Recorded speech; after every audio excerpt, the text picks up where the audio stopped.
السلام علیکم ورحمۃ اللہ وبرکاتہ۔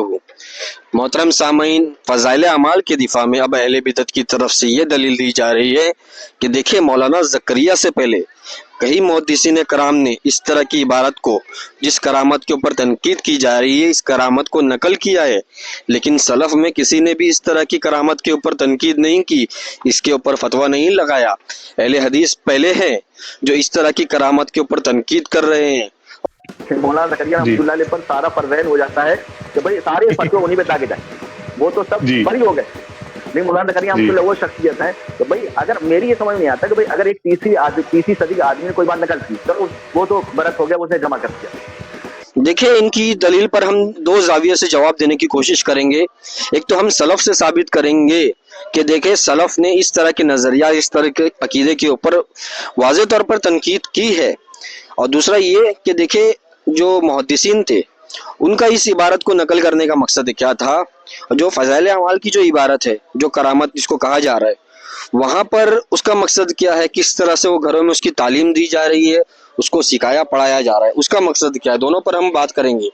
دیکھیں، سلف میں جو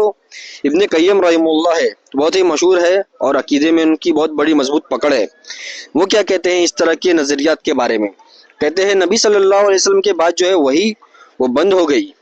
اب جو حضرت خضر اور موسیٰ کے واقعے سے دلیل پکڑتا ہے کہ اس کو اللہ سے علم حاصل ہوتا ہے، جس کو علم لدنی کہتے ہیں، اور وہ خود کو اتباع سے بے نیاز سمجھتا ہے، یعنی قرآن اور حدیث اس کو سننے کی اب حاجت نہیں ہے، ایسا سمجھتا ہے، تو یہ کفر ہے اور اسلام سے نکل جانے والی چیز ہے۔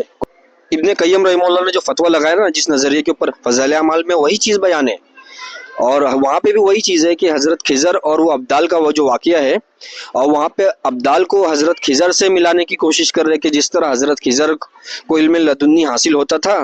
سن لیجئے مفتی کی زبانی کہ بھائی انہوں نے جو کہا کہ ہم ڈائریکٹ رزاق سے سنتے ہیں، یعنی حضرت خضر کا جو معاملہ ہے کہ اللہ تعالیٰ امور تکوینیہ کا کام جو ان سے لے رہے ہیں، تو اللہ تعالیٰ، وہ نبی تو نہیں حضرت خضر، لیکن پھر بھی اللہ کا رابطہ ہے، وہ اللہ کو سنتے ہیں، اللہ تعالیٰ کا پیغام آتا ہے، اب چاہے وہ پیغام فرشتے کے ذریعے آتا ہو، چاہے وہ پیغام الہام ہوتا ہو، چاہے وہ پیغام کشف کے ذریعے ان کو اطلاع مل جاتی ہو، اسی طرح آج کے دور میں بھی اللہ کے نیک بندوں کو کشف و الہام ہو سکتا ہے۔ اگر کوئی ولی اس طرح کی بات کرتا ہے کہ میں اللہ کو سنتا ہوں، اس کا مطلب آپ یہ نکال سکتے ہیں یہاں پہ یہی کہہ رہے ہیں سارے مفتی، حضرت خضر کا جو معاملہ تھا وہی معاملہ ہمارے ولیوں کا بھی ہوتا ہے۔ اب دیکھیں، یہ فضائل عمل میں تو باقاعدہ لکھا ہے، وہ ابدال صاحب دیکھیں یہاں پہ کہہ رہے، یہ آپ لوگوں کے سامنے عبارت پوری ہائی لائٹ کر رہا ہوں میں، وہ ابدال کیا کہہ رہے فضائل عمل میں، جب حضرت خضر ان سے کہتے ہیں کہ تم حدیث سننے نہیں آتے محدث کے پاس، تو ابدال کہہ رہے ہیں یہاں پہ کہ نہیں، ہم جو ہے وہ اللہ سے سنتے ہیں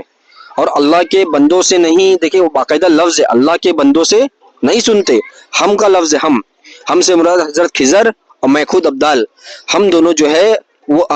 وہ اللہ کے بندوں سے نہیں سنتے، اللہ سے ڈائریکٹ سنتے ہیں۔ تو اس طرح کا نظریات کے اوپر ابن قیم رحمہ اللہ کا باقاعدہ فتویٰ موجود ہے کہ جو ایسا اعتقاد رکھتا ہے کہ وہ حضرت خضر کی طرح اللہ سے علم لدنی ڈائریکٹ حاصل ہوتا ہے اس کو، اور وہ اس کو قرآن حدیث کی عادت نہیں، جیسا کہ یہاں پہ ابدال کہہ رہے ہیں ہم اللہ کے بندوں سے نہیں سنتے، حدیث بندے سے کہاں سے لیتا ہے؟ اللہ کے بندے سے ہی لیتا ہے نا، اللہ سے تو ڈائریکٹ حدیث نہیں لیتا، اللہ کے بندے سے ہی قرآن اور حدیث کا علم حاصل ہوتا ہے، اللہ کے بندوں سے ہی۔ مسلمان کا طریقہ یہی ہے، وہ باسند ہے، لوگ سند کے ساتھ قرآن اور حدیث کی اتباع کر رہے ہیں۔ تو یہاں پہ باقاعدہ اس طرح کے نظریات کے اوپر ابن قیم رحمہ اللہ کا فتویٰ موجود ہے، اور اسی طرح ابن تیمیہ رحمہ اللہ کا بھی فتویٰ موجود ہے۔ دیکھیے، ابن تیمیہ رحمہ اللہ کیا کہتے ہیں، جو عقیدہ رکھے اولیاء میں نبی کی اتباع کے بغیر اللہ تک پہنچنے کا کوئی راستہ ہے تو وہ شخص کافر ہے اور شیطان کے اولیاء میں سے ہے۔ دیکھیے، ابن تیمیہ رحمہ اللہ تو بہت ہی سخت فتویٰ یہاں پہ لگا رہے ایسے نظریات کے اوپر کہ نبی کی اتباع کے بغیر جو اللہ تک پہنچنے کا کوئی راستہ مانتا ہے، نبی کی اتباع کے بغیر، یعنی قرآن اور حدیث کے بغیر، تو ایسا شخص شیطان کے اولیاء میں سے۔ کون کہہ رہا ہے؟ یہ میری بات نہیں ہے، یہ ابن تیمیہ رحمہ اللہ کا فتویٰ ہے، یہ ہمارا فتویٰ نہیں ہے۔ نہیں تو بولیں گے تم یہ فتویٰ لگا رہے ہو۔ ابن تیمیہ رحمہ اللہ کا اتنا بڑا فتویٰ موجود ہے ایسے نظریات کے اوپر۔ تو یہ کہنا کہ سلف میں